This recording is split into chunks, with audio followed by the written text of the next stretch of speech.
following podcast is an exclusive presentation of Project Entertainment Network.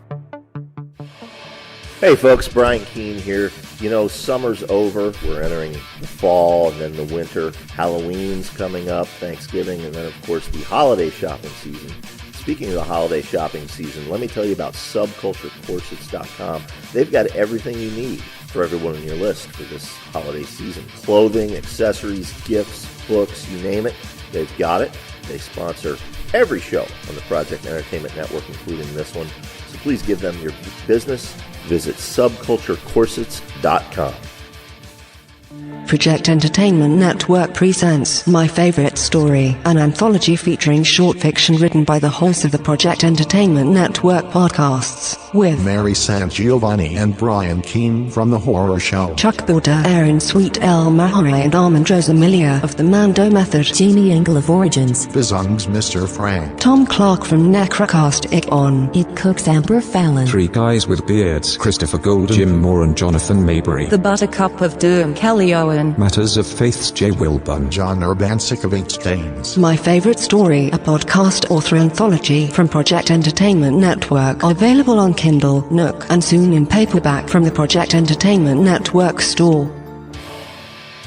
There shall come a podcast like no other.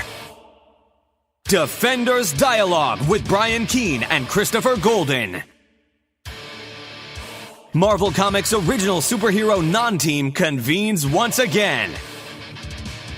The Incredible Hulk, the Savage Submariner, the Master of the Mystic Arts, Doctor Strange, and a dynamic supporting cast of Marvel superheroes battle against evil as the Defenders. Without further ado, true believers, here's your hosts, Brian Keene and Christopher Golden. Excelsior! Welcome back once again, true believers, to Defenders Dialogue. I'm Brian Keene. And I am Christopher Golden. And Brian, Excelsior, true believer, more than ever before, because the three issues we're going to cover today, if we get through all three issues, these issues are made for us, my friend. I'm very excited. Hell yes. And by hell, I do mean hell yes. Today we begin the legendary Six-Fingered Hand saga, one of the greatest Defender stories ever told, brought to us by J.M. DeMatteis, who we've been raving about for all the episodes, since episode 1, I believe, Chris. But yeah, we're covering Defenders issues 94 through 96, and it's their biggest foe, their biggest threat. And I just can't wait to get into this. Yeah, and I have to say, just starting with the cover of 94, can even the combined might of the Defenders overcome the new demonic Hellcat? And it's the sort of exactly what it says, the demonic version of Hellcat. But it's Hellcat, Son of Satan, Doctor Strange, and Valkyrie in the palm of the six-fingered hand with all the sort of demons in the background. And to me, this is like, again, when I say it's made for us, you look at this cover, it's like, hey, it's demons, Doctor Strange, Son of Satan, Valkyrie, and we won't even yet mention the next two issues and why those covers are made for us. But yeah, so we jump in with that. Oh shit, sorry folks. I usually move my phone into the other room, but I forgot to do that today, so hopefully it doesn't ring again. Anyway. All right, Brian. So yeah, we start in Montclair, New Jersey, which regular listeners know is that was Mary San Giovanni from the podcast Cosmic Shenanigans woohooing in the background. Apparently, people from New Jersey are required to do that whenever the words New Jersey are mentioned. But yeah, Montclair, New Jersey, the home of Patsy Walker. It was her mother's home. Her mother recently died. She lives there now with her housekeeper, Dolly. And on this January evening, a fireball comes hurtling towards the house, and we get a wonderful double splash page spread here, Chris, of the Son of Satan, Doctor Strange, and Valkyrie landing on the yard, and people fleeing in horror and fear, wondering what the hell is happening. Valkyrie, of course, on her winged steed, Aragorn. Son of Satan, I don't know that we've mentioned this in previous shows, but he flies around in a flaming chariot drawn by 3 demonic steeds. So they make quite an entrance. Yes. Yeah. And that's actually, we go back to the Son of Satan series where it's shown that he lives in Fire Lake, Massachusetts, which is not a real place, but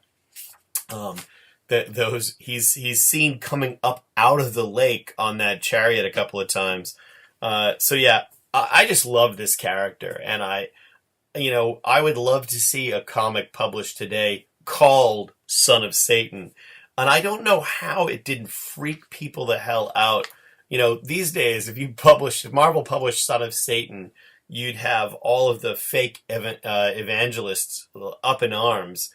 But in those days, apparently, it was fine. Oh yeah, yeah. My parents never censored anything I read. Now, my parents. We don't need to get on a whole side tangent here, but my parents were religious. They would drag me to summer revival meetings under the tent and all that shit. And I don't say that to disparage anyone's religion. I don't care who or what you worship or believe, as long as you're kind to others. But despite their beliefs, they never censored what I read. But except when it came to Marvel Spotlight and the Son of Satan, that it got ripped right up. That crossed the line. Yeah, Iron Maiden and Marvel Spotlight, Son of Satan, those were not allowed in the house.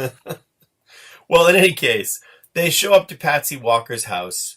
They're let's see here. Hellcat called while the rest of them were still in London, frantic, begging for aid. But something is off here. Something is wrong.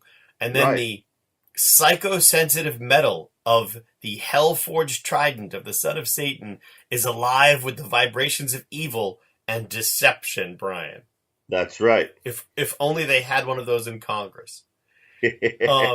Doctor Strange waves a hand and we reveal that the house is an illusion, that in fact it has been completely destroyed. It's nothing but ruins. Right. And taking a page out of Stephen King's Salem's Lot, whoever has destroyed Patsy's house has left spears sticking up from this crater that's left behind. So had Son of Satan, Valkyrie, and Doctor Strange walked into the illusion of the house, they would have been impaled. Yeah, which again, you're right. That I missed that Son of Salem's Lot reference, but you're dead right. Yeah. They find Dolly, the housekeeper, who becomes an important character we've mentioned before.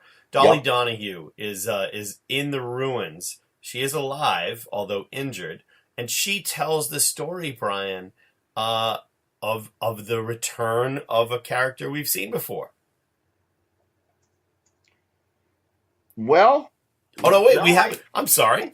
We have not. Yeah, we have not seen him. It's funny you should say because I read this issue like 2 weeks ago or 3 weeks ago in preparation. So yes, go ahead. Okay, yeah. She says that Patsy was pretty depressed. Now, remember, if you listen to last week's episode, Patsy was up in her room, saddened, thinking about her mother's death. And remember, she has a shadow cloak, just like Devil Slayer's. And a shadow came out of the shadow cloak and descended upon her. And then that was the last we saw. There you go. Well, now Dolly says that she heard Patsy scream out. She looked out the window and saw a winged shape taking away with Patsy. It was like the devil himself. I just stood there watching as she kicked, struggled. Then the thing stopped, turned, glared at me. I swear the blood froze in my veins as black flame burst from the creature's hand. And the creature looks like a gargoyle, and it blows up the house. Dolly recounts this, and then she passes out. Yeah. So let me backtrack and say, I read this issue in preparation to record before I left the last episode we recorded where we actually covered issues. I was preparing to do 3 issues, and this would have been the 3rd one. So it was like, 3 or 4 weeks ago probably that I read it, maybe more. And in my brain, I was thinking we'd already covered it. But in fact, this is the first appearance of the character who will become known as, and to whom we will refer to as, Gargoyle, or the Gargoyle from this point forward, who That's becomes one of the longest serving members of the Defenders and one of my favorite characters. Agreed. And, what I found interesting in this reread as an adult, similar to Nighthawk, he starts out as a bad guy. He starts out as a foe who fights the Defenders. And yet, as we'll find out, he does indeed end up joining the Defenders. Yeah, and interestingly enough, too, he's one of the line of characters who reminds me of, the Demon from DC and these other sort of, demonic characters. But he's really unique, as we'll discover as we go. And so we'll go on and we'll talk about this character, although his outfit is basically the same outfit that the Toad wears in the X-Men. So we'll move on from that. Which is not a compliment, by the way, folks. His fashion sense leaves something to be desired, but we can't blame him. He is, after all, a gargoyle. In any case. Yeah, we move on to the small town of Christiansboro, Virginia, where in one house, a small boy tosses in his sleep, dreaming of death and damnation. In another house, a dog howls at the stars. And at the city hall, there is a group of townspeople, cultists, wearing hoods over their faces. The city hall is decorated with horrible, horrible paintings of demonic figures, straight out of, H.P. Lovecraft's mythos. And we see this gargoyle. He has Patsy Walker, a.k.a. Hellcat, chained down to a table, and he is invoking the demon Avarice, who is the first demon of the six-fingered hand. He's going to be the first one we meet.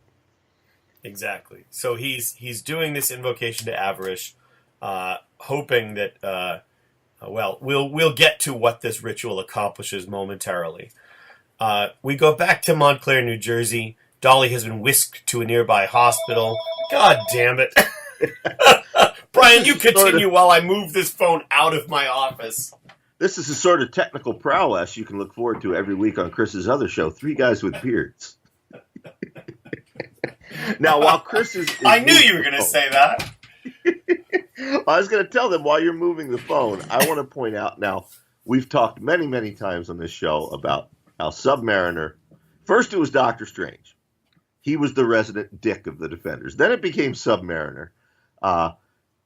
We've seen Doctor Strange more humanized during his time with the Defenders. Not so much Submariner, but since Submariner isn't here, the son of Satan takes over. Yeah, well, let's do a quick, just like in 2 sentences, folks. The son of Satan has what he refers to as his dark soul. So much like the Hulk, when he gets angry, he becomes monstrous. He doesn't physically change, except his teeth lengthen into fangs, basically. But essentially what happens is, when he becomes angry, he is a total dick. And so we'll because his demonic side is rising. And let's just read the dialogue here. Doctor Strange tells Valkyrie, they're still in Montclair, New Jersey. He says, "I've placed a spell of bafflement about this town. As far as anyone knows, there was a fire here tonight, nothing more." And Son of Satan says, "What do you want, mage? Applause? A pat on the back?" Well, Valkyrie will not have Doctor Strange spoken to like this. She says, "Damon, how dare you?" And Son of Satan says, "Oh, shut up, woman. Look around. We are in the grip of a great evil, and I am to blame." And his dark soul begins to manifest. Yeah, and of course, Doctor Strange, corrects him, and he starts to get his control back. But then he's flashing back, right? Right, because remember, when he rejoined the Defenders in last week's episode, he had something important to tell Doctor Strange, but he didn't get a chance because Nebulon, the Celestial Man, tricked Submariner into declaring war on the surface. So, there you go. And what's really interesting, too, is how much of a different book this seems than the book in which Nebulon, the Celestial Man, appears. But in any case. Both are written by DeMatteis, but we see here that horror really is his forte. For sure.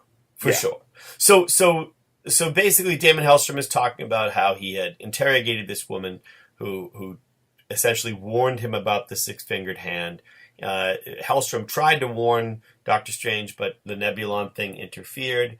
And now the son of Satan lets his trident scan the ethers, shifting the psychic sands for clues to Hellcat's whereabouts. That should be sifting, editor. Yes. And he basically knows where she is. And you're reading these in back issues. I'm reading a collected edition. They kept shifting. So yeah, there you go. One visual I want to point out to folks at home who might not be reading along with us. The six-fingered hand is depicted as a misshapen hand, a disfigured hand, and it has six fingers, and at the tip of each finger is a different demon's head. That's going to become important over these next two episodes, the different heads of the demons. Yeah, and I know it sounds stupid, folks, and it probably is stupid, but it looks pretty cool. Oh, it looks goddamn cool, and you know what? This was 1981, so teenage Brian didn't think it was stupid. Oh, and, yeah, no, I think, 50-year-old Brian still loves it. I would have watched that Hammer movie 50 times. What we said last week, this would make a great Marvel Cinematic adaptation. Yes, agreed. Oh my God, that would be so amazing. Even an animated one. Anyway, so we flash to Clea, who has been taking care of the ailing Nighthawk back at Doctor Strange's home in Greenwich Village. And she goes upstairs to check on Nighthawk, only to find that he is gone from the room. So that's a little, tangent. We go back and we find that the Defenders, Doctor Strange, Valkyrie, and Son of Satan, have arrived in Christiansboro only 26 minutes after they departed from New Jersey. That's good time. There you go. So they're looking for Hellcat, and then we cut inside the town hall where the ritual, which apparently is very slow moving, is ongoing. Yes. And we should point out here that Avarish, the demon who the Gargoyle is trying to invoke, commands him to deal with the Defender's presence.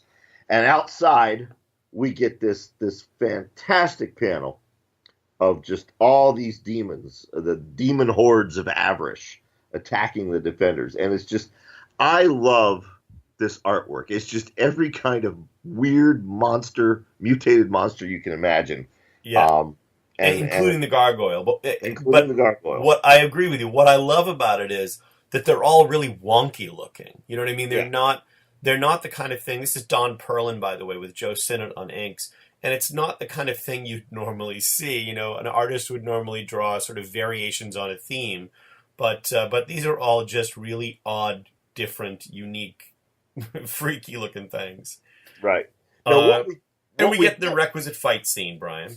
Yeah, but in that requisite fight scene, we get a glimpse here. As Son of Satan faces off against Gargoyle,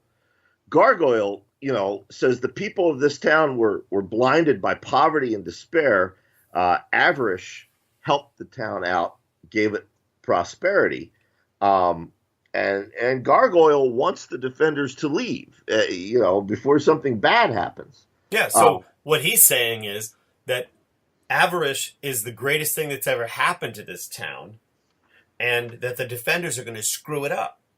So, right. So he views himself as the hero of the day here. He absolutely does.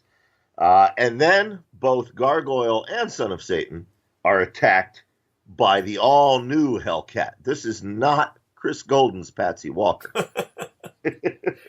It's not really Brian Keene's Patsy Walker either, but it is a very interesting iteration because Patsy Walker is now completely different, very demonic, and what's that? She's possessed by Avarish. Yeah, and able to fire, some kind of hellfire out of her hands. I view this as an improvement. No longer do we have the happy-go-lucky Hellcat walking around flirting with every male superhero and saying things like "jeepers" and "golly."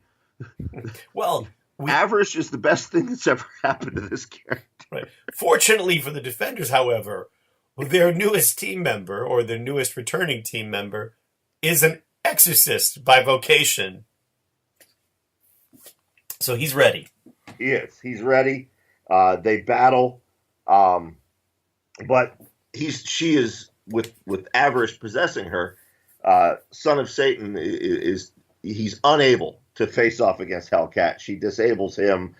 She does the same to Doctor Strange. So 2 of the 3 Defenders are down. Then she turns to her old friend Valkyrie. And Valkyrie throws down her sword and says, "I will not fight you, Patsy." And what we get here is some great dialogue, a great set piece by J.M. DeMatteis, in which Valkyrie's friendship and love for her friend wins out. And, inside her own body, Patsy fights back, and Avarice is cast out into the dawn. Yeah, in an issue of great moments, this is probably the best one for me, because it is that moment that is reliant upon the characters and their friendship, and Valkyrie's wisdom in deciding not to fight and in appealing to the friend she knows is still in there. It's a classic moment you see in a lot of sort of demon stories, but it works really well here. Right. So Avarice being cast out. It occurs to me, though, it's not something you saw a lot of in Bronze Age Marvel Comics. No, for sure. Perhaps Claremont over in X-Men. But I can't really think of anywhere else where you saw a confrontation like it was always, hey, let's punch each other. I meant in films involving demonic possession and things like that. That's it. Oh, absolutely. Yeah. So basically, once Avarice is cast out, the influence over the townspeople, the cultists, is gone, and they file out of the town hall like sleepwalkers awaking from a nightmare. It says, and basically, they're only now realizing, and they're blaming the person they call Old Man Christians. That's right. Now, Isaac Christians, his family founded the town of Christiansboro. He is a war veteran. He fought in both World War I and World War II, which makes him older than Marvel's Captain America. You want to talk about a man out of time. Yep. So supposedly he's been fooling around with black magic, and the townspeople know it. So they go to his home to confront Isaac Christians, and it turns out he is none other than who, Chris? He is the Gargoyle, Brian. That's Isaac right. Christians, in dabbling in with black magic and making deals with Avarice. He thought he was doing it for the benefit of the town, and he ended up making a deal that turned him into the Gargoyle. But now he is stuck as the Gargoyle. That's right. And he is genuinely sorry. I mean, you see the character crying tears. It says, the voice is that of a black-souled demon, but the tones are those of a broken-hearted man. And, Doctor Strange takes pity on him. He says, we need to know more about the six-fingered hand. Who are they? Why do they seek the Defenders' deaths? What are they planning? Yeah. Gargoyle, he doesn't know. But he pledges to join the Defenders and help them in their battle. Right, to use the powers. He's stuck as a Gargoyle. He can use those powers to help them. Right. Son of Satan thinks this is insane. But Isaac says, I've served in 2 world wars, and I'm ready to fight another, even if it takes us to the gates of hell. I'll never betray you. Patsy, with the Son of Satan's cloak around her, says, I feel like I've been to hell tonight. And Son of Satan is comforting her in a foreshadowing bit. Patsy, it's all right, you're fine now. And she says, I'm not fine at all. When Avarice and I joined, we briefly shared consciousness, and I learned that my life had been promised to the six-fingered hand by her own mother, Brian. Dun, dun, dun. And that's a great last panel. It's a splash page. You see the six-fingered hand rising behind the Defenders. And yes, there is Avarice's head. He is the head on top of the index finger, the pointer finger. There you go. And then, Brian, a moment of excitement for me in the next issue box, because the next issue is referred to in that box as The Vampire Strikes Back. That's right. Now, I have in my notes here, I wanted to touch on that with you briefly. You were a big fan of Tomb of Dracula. Tomb of Dracula remains my favorite comic book series of all time. See, that is one I never read as a kid. Not because I didn't think I'd enjoy it, but because, we've talked about, how we got comics back then. It was the newsstand or the grocery store, the 7-Eleven. My newsstand never carried the Champions or Tomb of Dracula, so I never had a chance to read those in their original runs. Oh, wow. Have you subsequently read them? I have read Tomb of Dracula. I have not read Champions yet. Oh, well, we definitely will have to do the Champions when we're done with this. Right. It'll be a pleasure to do that with you for the first time, and it's very short. It was only about 18 issues. Right. But the Champions is absolutely whacked in the best possible way. But yeah, I mean, I guess for our millennial listeners, we should mention, Marvel has their own version of Dracula. It's the same vampire. I was aware of him as a kid because he would show up in Werewolf by Night, which I did have access to. Right. And I think an old issue of Man-Thing maybe, or Doctor Strange. He showed up in Doctor Strange. He showed up in X-Men.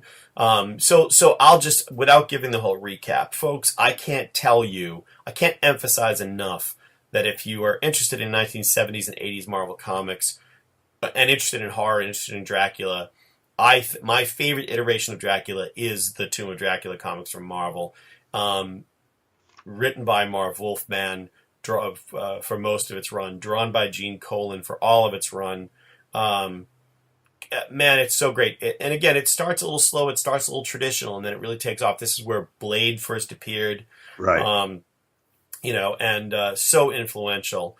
And that Dracula character is really interesting because he lives by his own code, but he is evil as hell. Well, speaking of evil as hell, exactly. Issue 95 opens back at Doctor Strange's home in Greenwich Village, where the door is inexplicably hanging open. Now he tells the other defenders, "My magical defenses would prevent a common thief from entering. So there's only one other explanation. Sorcery, Doctor? Indeed, Damon Hellstrom's sorcery. But yet he doesn't sense any sort of threat. And who is it that broke into the house? Interestingly enough, it is Nighthawk. But how, Chris? Because when we last saw Kyle Richmond, he was paralyzed. Well, cutting to the chase, Brian, as it turns out, from now on, at least for the moment on, when the sun goes down, Nighthawk is no longer paralyzed. He always had this ability to have greater strength after dark, hence Nighthawk. But so his paralysis is suspended when the sun goes down. Right. So Kyle meets Isaac, the newest defender. We then get a quick recap of the last issue. And then we get some marvelous character work here by J.M. DeMatteis. As we've talked about in the last two episodes, Kyle Richmond was always sort of an arrogant jerk. And under J.M. DeMatteis, we've seen him, make a real effort to change his character and stop with the self-pity. And we see that play out here on the pages before it's interrupted by a phone call. Yes, so the sun rises, I should say, and Nighthawk collapses because he's so happy he doesn't yet know that the rising sun will return him to a state of paralysis. Right. And it's the shock of that moment. And initially, he has this moment of typical Nighthawkish self-pity, which is so familiar to people reading the book or listening to us talk about the character. And then he reaches this moment of acceptance. And he says, no, I've spent enough years wallowing in self-pity. By all rights, I should be dead. Somehow I've been given another chance, and I'm not going to blow it. Right. So then the phone rings. It's the doctor calling from Montclair General Hospital for Patsy Walker. And unfortunately, the news is about Dolly. They don't give her much of a chance. She's dying. That's right. And Patsy takes it out on Isaac Christian's a.k.a. Gargoyle. Now, if you're a regular listener, you might expect Patsy to say, "Golly jeepers, Gargoyle, you killed my housekeeper." No. She says, "I hope you're satisfied, you repugnant little creature," and then attacks him. As I said, this is not your Christopher Golden's Hellcat. Hey, I like both versions, you know? Yeah, she's beating the shit out of him. Yes. And he's not fighting back because he feels guilty. You know, and curiously enough, the other defenders don't try to stop her. No. But then Patsy stops herself, and we then fast forward to her and Son of Satan standing by her mother's grave. Yes. So he's using the psychosensitive metal of his nether trident to You love saying that, don't you? Yeah. Well, and my favorite bit about this is basically because Son of Satan was so loosely defined as a character back then, DeMatteis could basically use him however he wanted. Like, if I need Son of Satan to be able to know this information, he can. So it really helps us to get through it. So basically, he's probing the grave of Dorothy Walker, and we get a recap of Dorothy Walker's sort of life, and we find out some secrets of her. That's right. In particular, how she promised her daughter's life to the six-fingered hand. Yep. Avarice appeared, and promised to cure her of her cancer in exchange for Patsy. And Patsy's mom gladly gave up her own daughter. Unfortunately, of course, the six-fingered hand cheated her, and she did, in fact, die of cancer. But, faced with this knowledge, Patsy has no words. She's just standing there crying, and you see a foreshadowing of things to come. Damon Hellstrom standing behind her, wanting to comfort her. He does not, but he is there with her. The softer side of the Son of Satan. There you go. Right. So then we have Valkyrie. She has been contacted by a couple members of the other Valkyrie, the Valkyrior. They're saying they cannot ride into battle without their chosen leader. They want her to come back to Asgard. That's right. She refuses and says, "You got to choose a new leader. I'm staying here with the Defenders." And this is timely. This is a 2-panel insert that basically, I suspect, editorial had DeMatteis put in here just so it could tie into Thor issue number 312. But I bring it up. There's a lot of people giving Saladin Ahmed shit for his new run of the Exiles, in which he introduces a Valkyrie that's different than the Valkyrie in the Defenders. It's one that looks more like Tessa Thompson from Thor Ragnarok. Right. And people say, "Oh, that's SJW this," and fuck you. Here it is back in the 80s. Our Valkyrie in Defenders tells them, choose another Valkyrie for Asgard. I'm staying here with my friends. So it has precedence, Yeah. Yeah. And look, I mean, the idea that there are other versions of characters in parallel dimensions, or even in this world, that there would be other versions of particular characters. I mean, how many Spider-Men are there? Exactly. So that's just absurd. Anyway, in this on this page, Brian, we get a really good look at the shifting membership of the Defenders and how it's changing. We have a panel that's Gargoyle, Doctor Strange, Valkyrie, Nighthawk, Hellcat, Clea, and Son of Satan. That's right. So they're gathering to discuss what to do. Doctor Strange is reading from the Book of Demonicus, and he's doing the Rupert Giles in Buffy the Vampire Slayer thing, where he's downloading demon information to them. But then Doctor Strange senses evil approaching, and Brian, we've already given away who the evil is who smashes through the window. It's a bat. It's Batman. Oh, wait, no, wrong universe. It is, of course, the Lord of the Undead, the King of the Marvel Universe's vampiric hosts, Count Dracula. It is. And just having been in, here's an aside, Brian, a tangent that I promised you last week, and I don't want to go into too much detail and take up a lot of time discussing my amazing trip to Transylvania, and everybody should go. I think it's relevant to this. Go ahead. Well, it's first of all, it's an incredibly beautiful country with really nice people. It's incredibly inexpensive to be there. It costs money to travel there. But I and Tim Levin and Rio Ewers, fellow authors and friends of ours, were in the birthplace of the actual Dracula, which is Sighișoara in Romania, in Transylvania. And what was really interesting to us is that because Romania was so many years part of the Soviet bloc and behind the Iron Curtain during the rise of Dracula as a pop culture figure, to them, Vlad Dracula is a national hero. Right. He fought the Turks. He protected them. He was vicious. They all know that. But to them, he was protecting them. And so he is a national hero as a warrior in their country. And a lot of people in Romania think that the whole vampire thing is really silly, and that the idea that people would want to go to Transylvania because of Dracula, or the fictional vampire Dracula, is really silly. Other people are starting to think, it's a good idea, we can make some real significant tourist dollars.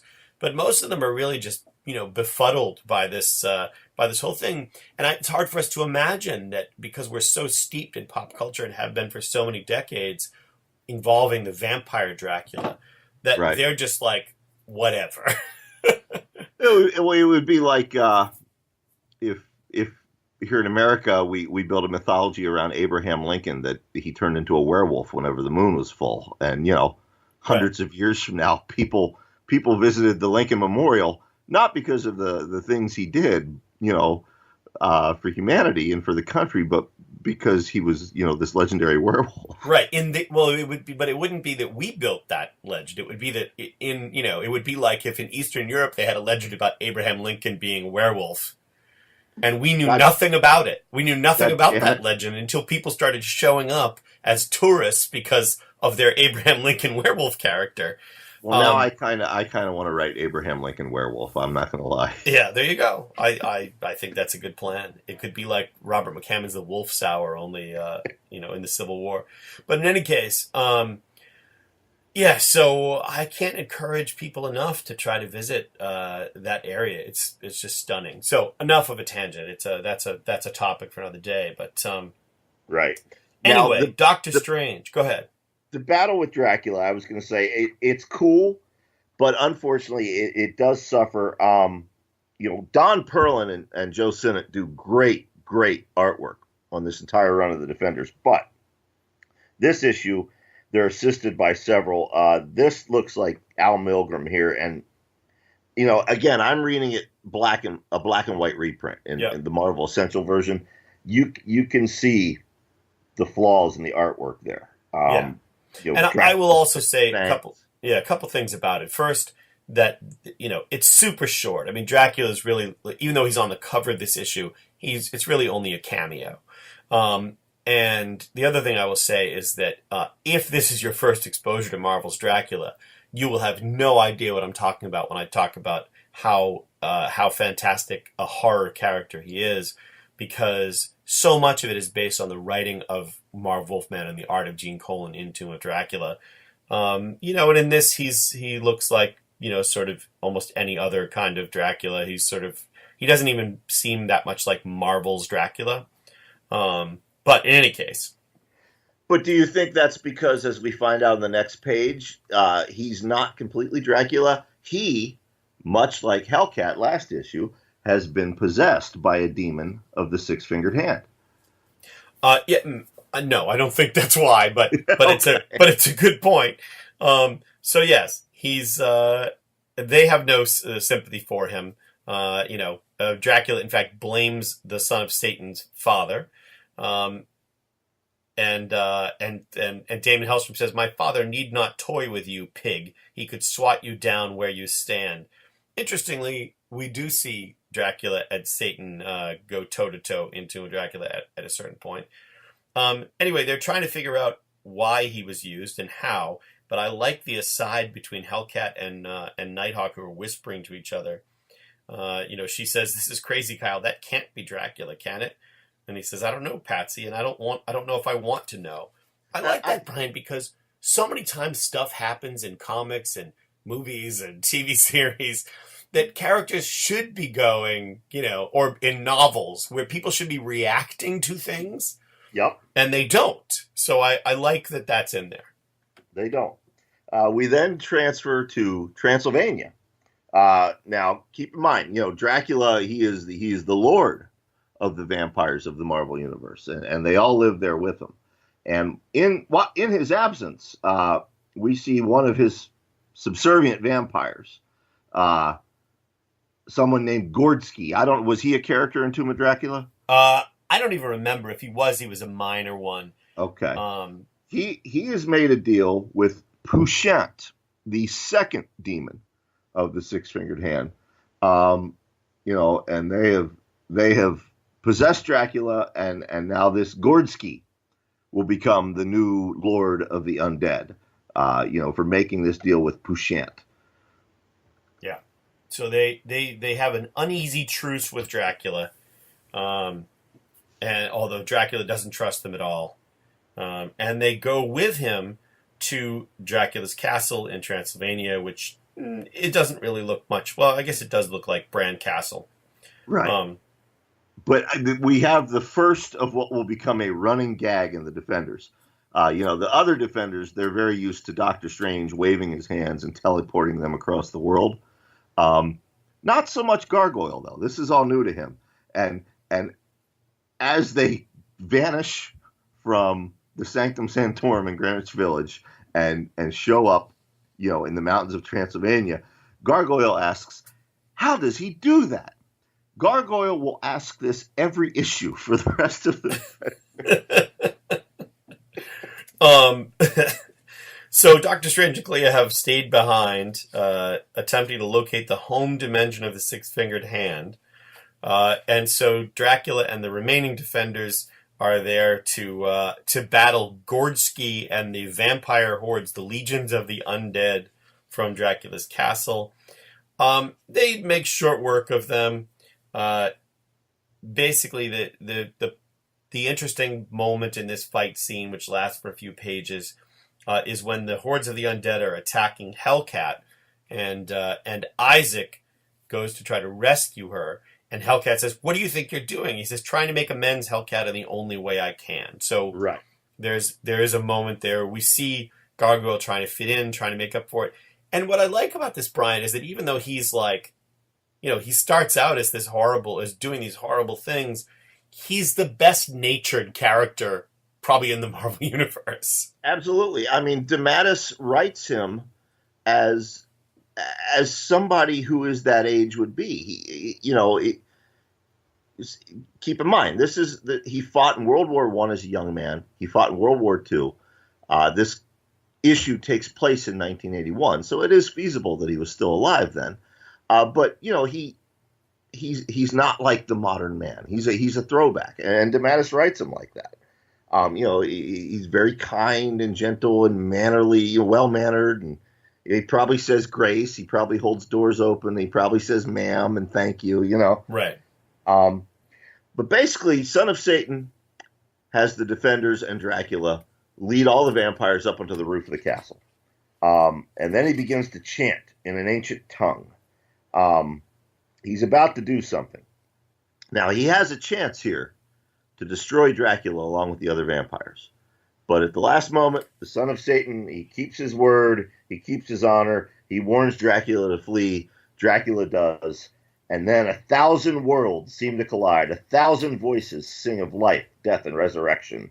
And when the song ends, the sun rises. The sun, whose rising should be hours away. The sun whose light brushes vampire flesh and turns it to fire.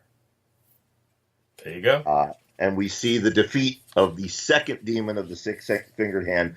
Pouchant also flees, just like the one that had possessed Hellcat. Unfortunately, with the sun coming up, mysteriously as it does, that means Nighthawk is paralyzed again. Yeah. And there is one moment, Brian, here that I think is really interesting.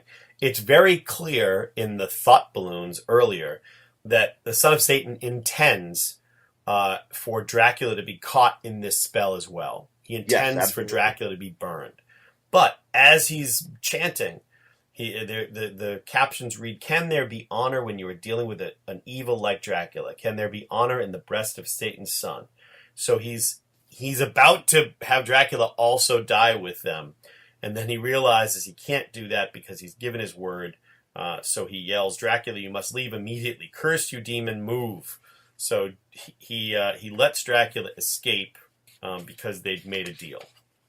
That's right. He even says at the end, for all his sins, Dracula is a man of his word. Yet I was ready to break mine and betray his trust.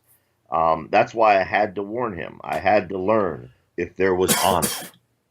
Honor. He doesn't cough. Chris's cough is not in the word balloon. Sorry about that. I had to learn if there was honor in hell. There you go. Yep. And apparently there is a little bit. There is. Now, we have another guest star in the next issue, Brian. Issue 96. Here is one I loved. I mean, you said Tomb of Dracula was your favorite comic. Ghost Rider was not my favorite comic.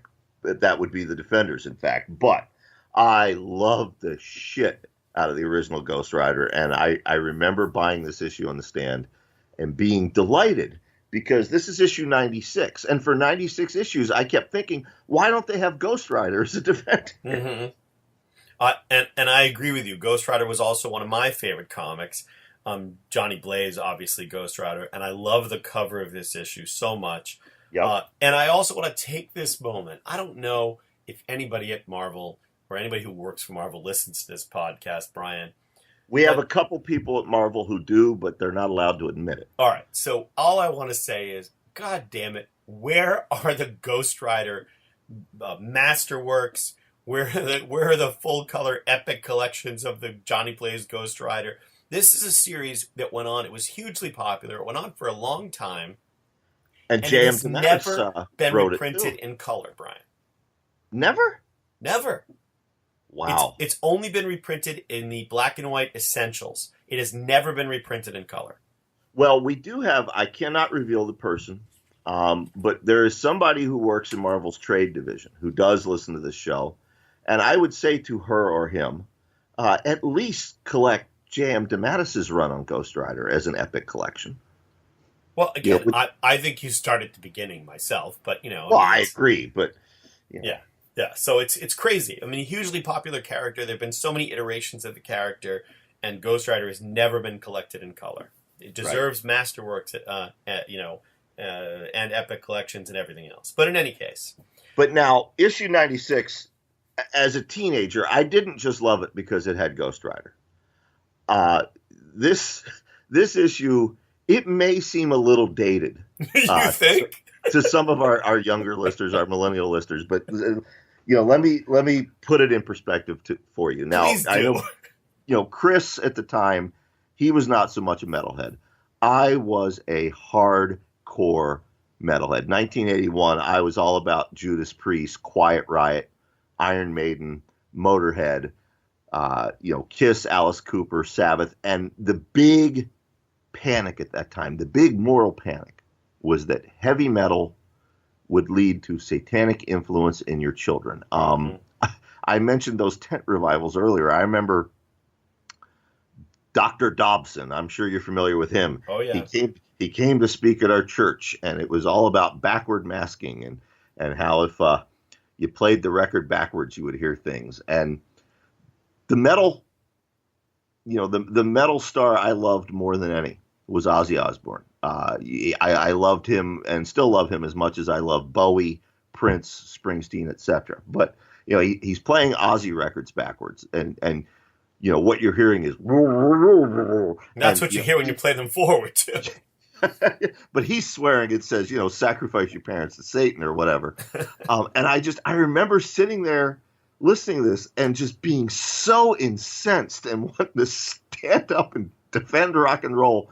But this issue plays very heavily on that moral panic of the time as we and the Defenders enter the rock and roll conspiracy. There you go. And I want to also point out for people who are horror novel fans, and hopefully some of them are out there listening to this, it reminds me also very heavily of John Skipp and Craig Spector's novel The Scream, which came after this, obviously. Yes. But it basically is the same plot. So yeah. Except without the Defenders. So we open with heavy metal star Asmodeus Jones, who is he's sort of a fictional hodgepodge of Ozzy Osbourne and Alice Cooper. And he's on stage. His band are all cloaked and hooded like, cult members. And there's a banner behind the drum kit of a six-fingered hand. Might that be foreshadowing, Chris? I'm not even sure you could call it that. And what Asmodeus is doing, he's singing a song about a demon named Fushima. If you're guessing that Fushima is, in fact, the third demon of the six-fingered hand, you get a no prize, true believer. But what's more curious, now, any metalhead out there who's ever seen an Iron Maiden show, we're used to, giant 50-foot tall robots and demons appearing on stage. It's no different for an Asmodeus Jones concert, except that backstage, there are two people watching this special effect. One of them is Jones's manager, Felix D. Palmer. Now, we'll get back to Felix in a minute. But the other one watching is a roadie who has recently hired on. His name is Johnny Blaze.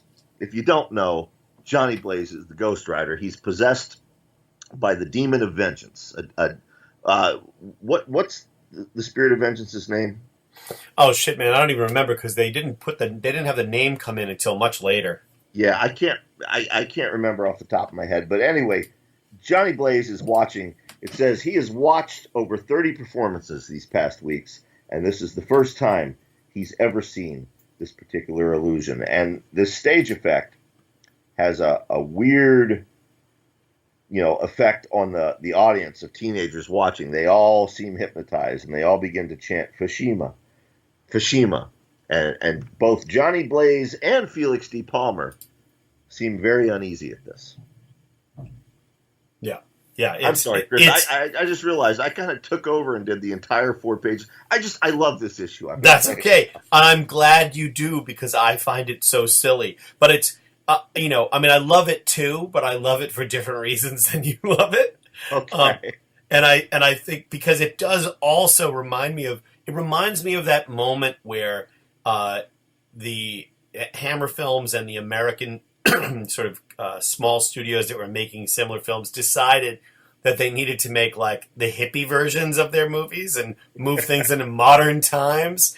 You go back and watch like Dracula AD 1972 and all of that stuff. So and it reminds me of like Kolchak the Night Stalker, and in a good way, right, of the kinds of plots that would get done there.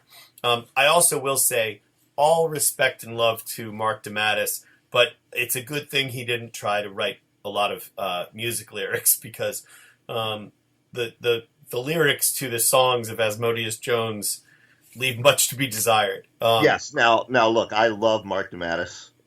Mary says it's adorable every time he sends me a DM or a tweet because I revert to being 14 again. But I will say this. Yeah, dude. Heavy metal lyrics leave something to be desired. Oh, so what you're suggesting is actually that DeMatteis is actually a fine lyricist for heavy metal. No, I'm thinking maybe he could write for Bob Dylan, but probably not for Ozzy Osbourne. Well, in any case, by the way, Zarathos is the name of the Spirit of Vengeance. That's it, Zarathos. Yeah, Zarathos. But in any case, we cut back to Kyle Richmond at Richmond Industries, and he's with his attorney, and the attorney doesn't understand how Kyle ended up paralyzed. And he's asking, and Kyle says, "Would you believe me if I told you some demonic power attacked me, destroying a mystic link that sustained my life force, and that I would have died if a sorcerer I know hadn't used his mystic amulet on me?" And of course, the lawyer says, "How could you make jokes at a time like this?" Right. But at least we get the summation of Kyle's situation. But you know what I love about this scene? Rosenblum, his attorney, appears in 1, 2, 3, 4, 5, 6, 7 panels. Okay. Ed Hannigan had 20 issues with Rosenblum? Yep. We get more characterization here from DeMatteis in 7 panels. Yep. Than we got for Ed Hannigan's entire fucking run. I agree. I agree. So Valkyrie is comforting Rosenblum, who really cares about Kyle, which is also nice because we haven't seen that before. We get back to Doctor Strange. Wong comes in with tea, and Doctor Strange fills him in that his meditation has basically come up with new information about the six-fingered hand, which of course is going to lead him to Detroit, where Asmodeus Jones is going to be performing. Right. We then switch to a hospital in Montclair, New Jersey. Sorry, I paused because San Giovanni is still in the room, and I thought she'd go woohoo. I didn't want to interrupt, but I was thinking woohoo in my head. She says she was thinking woohoo in her head. But yeah, we see Damon and Patsy at Dolly's bedside in the hospital. And curiously enough, Gargoyle, who's the reason Dolly is there dying, has accompanied them. And yeah, even his disguise, as you said, his fashion sense leaves something to be desired. He's wearing a trench coat and this fedora. His disguise is also, by the way, the classic Ben Grimm disguise. Ben Grimm, the Thing of the Fantastic Four. This is the disguise he always wore. So yeah, Gargoyle has that same outfit. This is the disguise of if you see this person approaching on the sidewalk, you grab your kid and run. I mean, this is Chester the Molester. Exactly, for sure. Yeah, it's definitely just the outfit of someone who's about to flash his junk at you. Right. Gargoyle is expressing remorse, and Patsy just snaps on him. And Son of Satan, surprisingly, takes up for him. He says, Patsy, if you did not wish Isaac to accompany us today, then you should have said so. To berate him like this is not only unfair, but before he can finish, Patsy turns on him. Shut up, Damon. You sound more like the self-righteous divinity student you used to be than the son of Satan you really are. And then she realizes what she was saying. Again, issue after issue, Patsy seems to be suffering some sort of PTSD in the aftermath of her possession. And I'm bringing it up because it's important, and it's going to inform forthcoming issues, particularly next week's show. So I want to make sure our listeners are aware of this personality schism that she's, but Damon, rather than summoning his own dark soul, he very calmly walks over to Dolly, and he cures her. He has the healing touch, Brian, because once again, basically, whatever you need the Son of Satan to do, he can do it. He can do it, including saving the life of Dolly Donahue with his healing touch. That's right. At which point, Dr. Strange sends an astral projection, summons his fellow defenders, transports them back to the Sanctum Sanctorum. Gargoyle says, how does he do that? And, then they are off to Detroit, except for Nighthawk. Nighthawk is staying behind because he has some things that he needs to think about. There you go. We cut to Detroit, where Johnny Blaze is riding his motorcycle and in his classic outfit, which is, and he's ruminating on the things that he's been enduring the last few years, and he is attacked from above by a blast of hellfire from the Son of Satan, and they are old both enemies and allies, exactly. which our listeners could discover if Marvel would reprint the early issues of Ghost Rider. But in any case, Son of Satan is standing on the roof of a building with the Defenders in a fantastic page, Brian. It's such a great shot. It is. Of Doctor Strange, Son of Satan, Valkyrie, Hellcat, and Gargoyle. And the Ghost Rider is standing now on the ground looking up at them, and Doctor Strange says, we have some questions for you, Mr. Blaze. But Johnny Blaze is now transforming into the Ghost Rider. And he says, my other self did well in letting me rise to the fore. He remembers the last time we met, Satan's son. He knows you are not to be trusted. So he manifests his own Hellfire motorcycle, as you do. Right. And he attacks the defenders. He does. A battle ensues, but the defenders overpower the Ghost Rider. And then we get it again. I'm wondering, do we describe Ghost Rider for... But I guess everyone's probably familiar with the Nicolas Cage movie, so they know what he looks like. Big flaming skull, etc. Yeah, and I mean, you know, regrettably, they're familiar with the Nicolas Cage movies. But yes, that is what he looks like, folks. Doctor Strange then transports them to a junkyard. And How does he do that? And yes, and Gargoyle says it, Brian, a second time in this same issue. That is, you know, the Beast always says, "Oh, my stars and garters." The Thing always says it's clobbering time. You know, Wolverine is the best he is at what he does. Gargoyle, how does he do that? Yeah, his catchphrase is not quite as colorful as the others.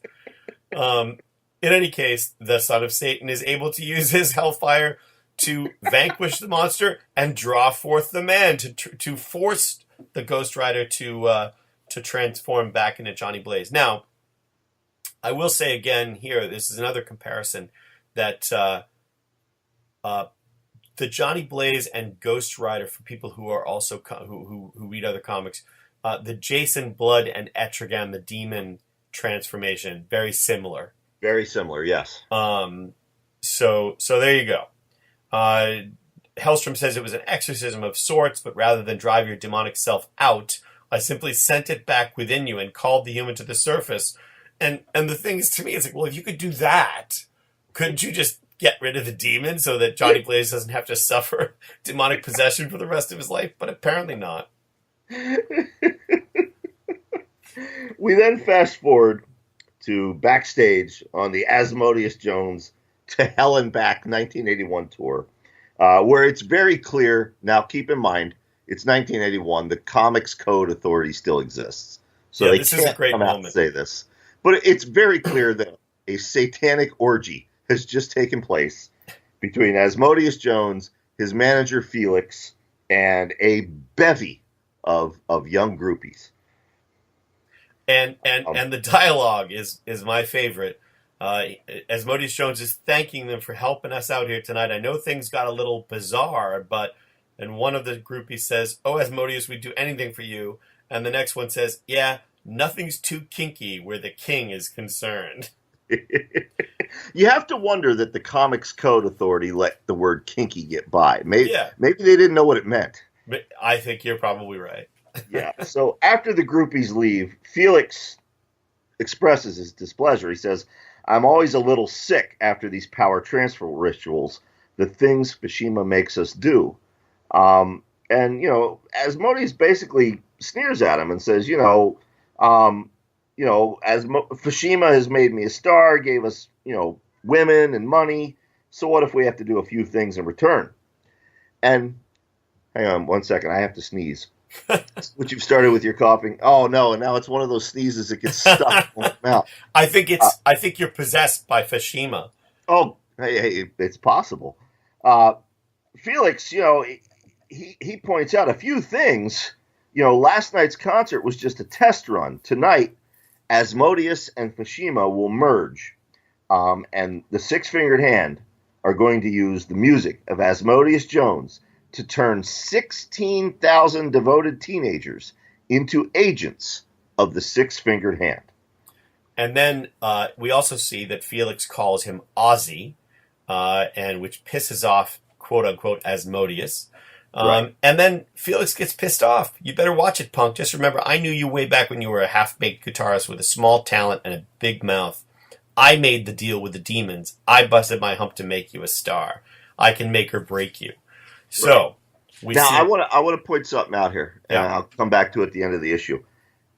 As a teenager reading this, when Felix calls him Ozzy instead of Asmodeus, I thought it was very clearly, he Ozzy Osbourne exists in the Marvel Universe, and Asmodeus Jones is touring in his shadow. I thought it was a barb at Asmodeus Jones. In a few pages, I'll mention why I bring this up. Oh, interesting. Very clever wordplay by DeMatteis, I think. Interesting. Okay. It's although it's a revelation that their relationship goes back further. Right. In any case, the Defenders arrive and Doctor Strange is keeping them invisible to the concert goers. The ritual is taking place on stage. Fashima is on stage, but of course the crowd thinks it's just an illusion or a light show or something. And now the new ally of the Defenders is the one who interrupts the concert. The Ghost Rider rides on stage. That's right. And attacks Felix and Asmodeus Jones to interrupt. Asmodeus Jones shows he's actually got demonic powers himself. Yep. He and the Ghost Rider do battle. And then the Defenders strike. And it's a very cool panel. Valkyrie, Son of Satan, Doctor Strange, Hellcat, and Gargoyle on these flying discs that Doctor Strange has summoned. And, Asmodeus Jones tries to battle them all. But what happens is he takes too much power from Fashima and he burns himself out and collapses. There you go. And then what we learned, and they've done this on purpose, they've made him burn out on purpose and burnt Fashima out with him. The demon is gone. The man will survive. So Asmodeus Jones is not going to die, but all the power is gone from him. And Asmodeus Jones is apologizing to Felix. And Felix says, no, man, I made the deal with the hand, and I've got to pay the price. Right. Some great artwork here from Perlin. You see Felix looking up, terrified expression, and you see the shadow of the six-fingered hand falling over his face. And then Felix is just gone. He's vanished. Yep. He's been taken by the demons. And Asmodeus Jones is overcome. Isaac is trying to comfort him. The Gargoyle is trying to comfort him. And then we find out the reason Felix called him Ozzy is because his real name is Ozzy Palmer. He is, in fact, Felix's brother. Yep. And when he reveals the grief and that Felix was his brother, so he's mourning his loss, Hellcat, in probably your favorite moment for the character, Brian, starts laughing her ass off with this evil laugh. Yep. And so we see that she is certainly not the Hellcat we are used to. That's right. She's a Hellcat that I actually enjoy reading about. And on that note, we get the next issue blurb, Chris, which I'm very excited for, obviously, because it says Devil Slayer returns to the Defenders. There you go. And we will see. And this is, again, one of the things we love about this story arc is that every issue we get yet another horror character. So this is the run of the Defenders that people who love the Marvel horror characters should never miss, you know? That's right. You know what else they shouldn't miss? I'm going to guess 3 guys with beards. 3 guys with beards. And the horror show with Brian Keene. Yeah, exactly. Both of those are available via the Project Entertainment Network. You can listen to them wherever you listen to Defenders Dialogue. I also want to give a shout out to our engineer, Tom Clark. He has 2 podcasts on the Project Entertainment Network. One of them is Necrocasticon. The other one is, I can't remember the title of it because it's brand new, and he's actually doing it with a guy I served in the Navy with, believe it or not. Small world. Small world. So yeah, check those out as well. So next week, I guess the Six-Fingered Hand saga continues, Chris. It does. Yeah. And once again, I can't wait. And spoiler warning, Devil Slayer is not the only. Well, Devil Slayer is already a Defender, but he's not the only horror character who will be making a guest appearance. We will also see none other than the macabre Man-Thing. I can't wait to have another conversation with you about Man-Thing. Oh, see, now that's my comic. I think after we get done the Champions, we should do the Man-Thing. We can discuss that. We'll discuss that next episode. Okay. All right, Brian, what do we say? We say Excelsior, true believers. Thanks for tuning in, folks. Do you love comic books and consider yourself a die-hard fan? Then you need to listen to Parlapod. We have news, reviews, and interviews with your favorite pros, all while bringing some serious laughs. New episodes drop every Wednesday in time for New Comic Book Day. Parlapod is available on the Project Entertainment Network, all major podcast outlets, and parlapod.com. Tune in and fuel your fandom with Parlapod. Three Guys with Beards. The Project Entertainment Network store, featuring t-shirts, mugs, stickers, hoodies and more from your favorite Project Entertainment Network podcasts. Ink Stains Scribbler's Rest. The Horror Show with Brian Keene. Why not show your loyalty by wearing a cool product from the podcast group and show off to your friends? It Cooks. Armcast. The Mondo Method. Monster Attack. Necrocastical. Go to projectentertainmentnetwork.com and click on the store tab for more details. The Liars Club podcast. Piss On. The Lunch Ladies Book Club. Matters of Faith. The Project Entertainment Network store, stacked with stuff from the best podcasts on the internet. The Curtain Jerkers. Buttercup of Doom. www.projectentertainmentnetwork.com. This has been an exclusive presentation of the Project Entertainment Network.